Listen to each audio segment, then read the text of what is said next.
Hello everyone, আমরা এবার ঘুরতে গিয়েছিলাম মেট্রোতে। মেট্রো এটা তো সব জায়গাতেই আছে, সবাই চেপেছো, কিন্তু এর একটা আলাদা এক্সপিরিয়েন্স, কারণ এটা জলের নিচে দিয়ে যাচ্ছে। হাওড়া ময়দান টু স্প্ল্যানেড, হাওড়া আর কলকাতা দুটো শহরকে যোগ করেছে মেট্রো। তো খুব ভালো লাগলো। আমি হাওড়ায় গিয়ে থেকেই ভাবছিলাম যে যাব, কিন্তু যাওয়া সহজ ছিল না। তো কত মাসেই যখন এলো, তো সবাই একসঙ্গে একদিন ঘুরে এলাম।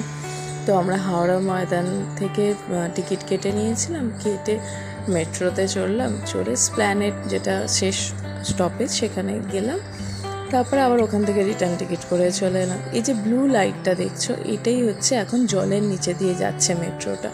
বাকি তো কিছু দেখা যাচ্ছে না, কিন্তু এই ব্লু লাইটটাই হচ্ছে এই সিম্বল, যে এটাই জলের নিচে দিয়ে এখন যাচ্ছে। এরকম জলের নিচের পথ শেষ। তো আমরা স্প্ল্যানেডে চলে এসেছি। এবার আবার স্প্ল্যানেড থেকে রিটার্ন টিকিট কেটে আবার হাওড়া ময়দান চলে যাবে। খুব বড় স্টেশন, আর সব কিছু খুব ভালো।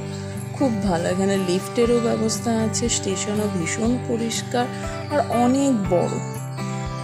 মাটি থেকে এবার 30 ফুট নিচে স্টেশন। মানে খুব ভালো একটা এক্সপিরিয়েন্স, যে আমরা দেখো জলের নিচে দিয়ে যাচ্ছি মেট্রোতে করে, গঙ্গা নদীর নিচে দিয়ে।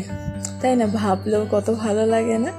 আমাদের তো ঘোরাঘুরি হয়ে গেছে, আর ভীষণ গরমের মধ্যে এই মেট্রো স্টেশনে পুরো ঠান্ডা হাওয়ার মধ্যে থেকে তো মানে আরোই বেশি মজা।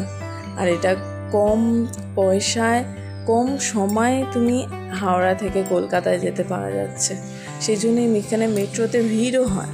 দেখো এবার আমাদের ঘোরাঘুরি হয়ে গেছে, এবার আমরা বাড়ি ফিরছি। তাহলে তোমরা যারা ওখানে থাকো তারাও নিশ্চয়ই গেছো, ঘুরেছো, ভালো লেগেছে। চলো দেখা হবে।